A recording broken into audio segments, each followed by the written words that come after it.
We're going to read out of Gilmore Grail. I picked this section that starts with understanding my childhood trauma to heal my delusions, which is what we're talking about.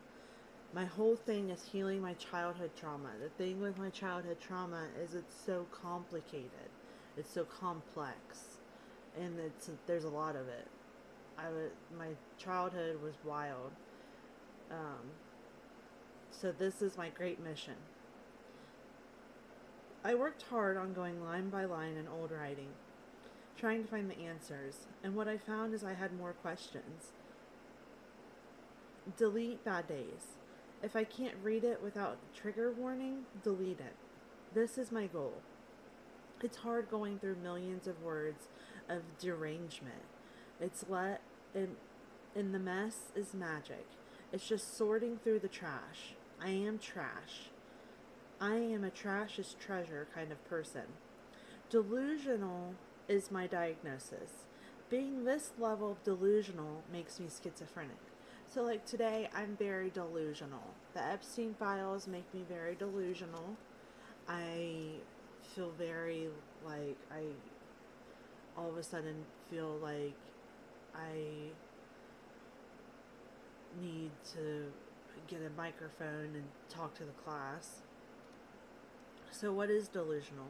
It's an adjective characterized by holding false beliefs or judgment from external reality that are held despite incontrovertible evidence and blah blah blah blah. And I copied some stuff from the internet. My false reality gets me in this mess. As you can tell from the ending of Gilmore Gold, I am mentally unwell. This is the journey with medication. Try to write Mike Johnson his answers. He has a long list of questions. He is my biggest fan. And he is, so you're the last person in the class.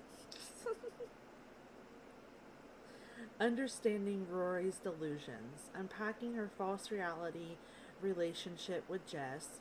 This story is told. Where to Go is Walk into Love story with Josh. Josh is real. See, Josh has been on my mind. So I'm feeling like Josh is thinking about me. Writing can be whatever it is to be. Josh and Jesse are the holy grail to Stacy. I think about them the most. I love them boys a lot.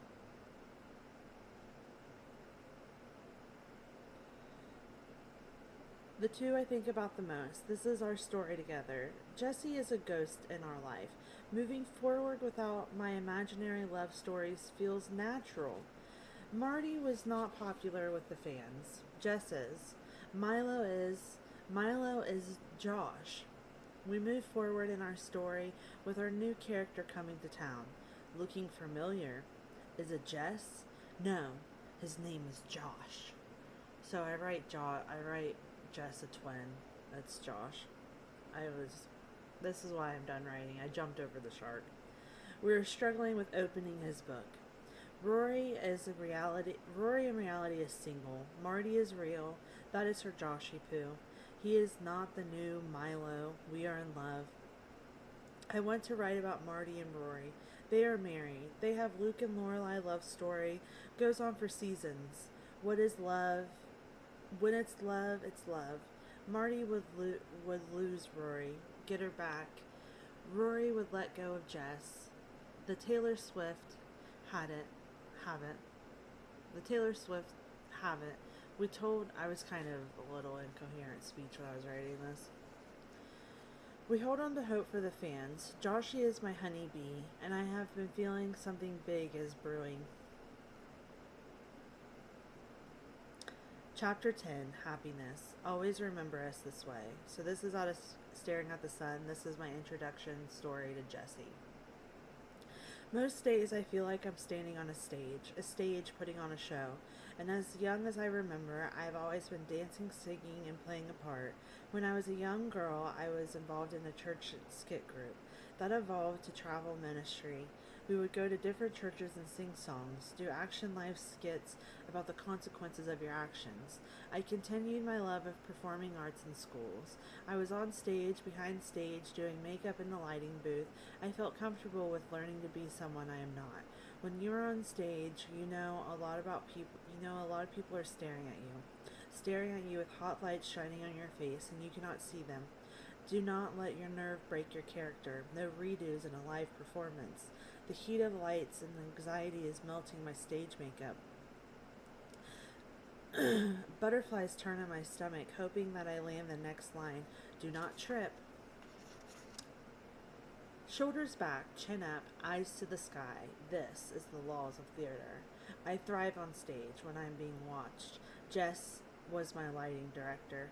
He gave me thrill knowing that he was all alone. I put a show on for him. Then the theater was empty, just me on the stage and him in the booth, talking in Morse code, making me scared. Turned on a song to get me swaying, setting the perfect scene for something he can't use. I shapeshifted to the person you want me to be. I got to try on personalities like picking out clothes, reading each line with a new tone of voice, finding myself in the parts I played. I never gave it a second thought, and all I wanted was to be happy. I was making people laugh with my words. I was writing skits, plays, and speeches. My leadership was natural. You could tell I had a vision for my life. The best part of it was me. People liked me for who I was for the first time. My happiness was pulling in new people into my life like a magnet. This was me. This was giving me hope for life beyond being a kid. Learning to love myself after those boys picked on me. Found myself beaming from the inside. My bright beacon was attracting wolves. The internet is a new world, and we share images of our youthful smile for the world to see. So, this goes with what I'm talking about today. We attracted a lot of predators on the internet. These images were being admired by people I do not want to see. I cannot control another's perception of me. I always see myself as one of the boys. But then when I started changing, so did my buddies see me. It started getting dangerous. Dangerous because of the new fights with friends. Dangerous with misunderstandings. And dangerous in losing happiness again. Now those pictures were were a reminder that I asked for it. So no. You won't get the credit for messing me up. I'm too prideful to the honor goes to my mother. My mother feels my deep-seated sarcasm. So this is like my trauma book, the first mention of my trauma. I have trauma with who I've said that I had trauma with. We've healed it. We've talked about it privately, and he's going to help me be famous. I forgive him. I think we're a greater plot. I think it's linked to Epstein. I think he can help me prove it, and I think he can talk about it.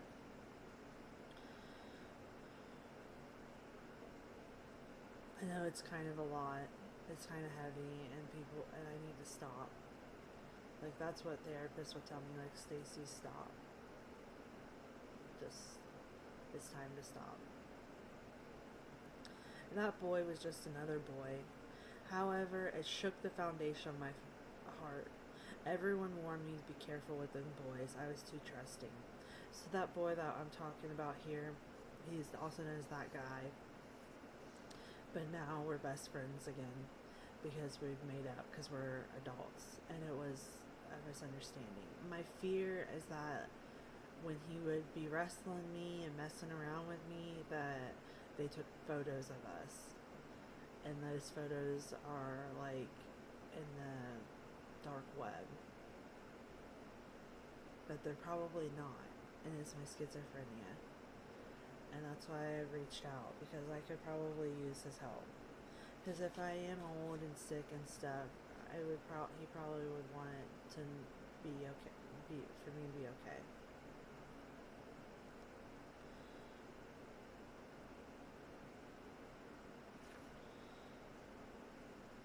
Hurt people hurt people. We were simply confused kids.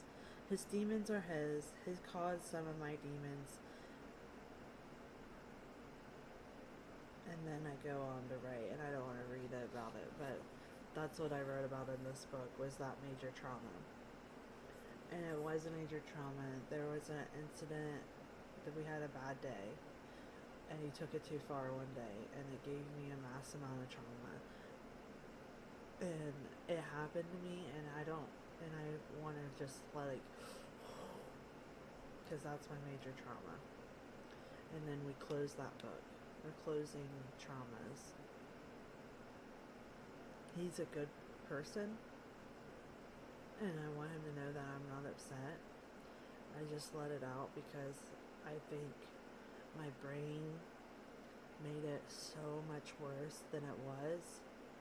I don't think he meant to hurt me. I think if we were sat down with a therapist, so that's what the therapist would say, he didn't mean to hurt me, but it felt like hurt.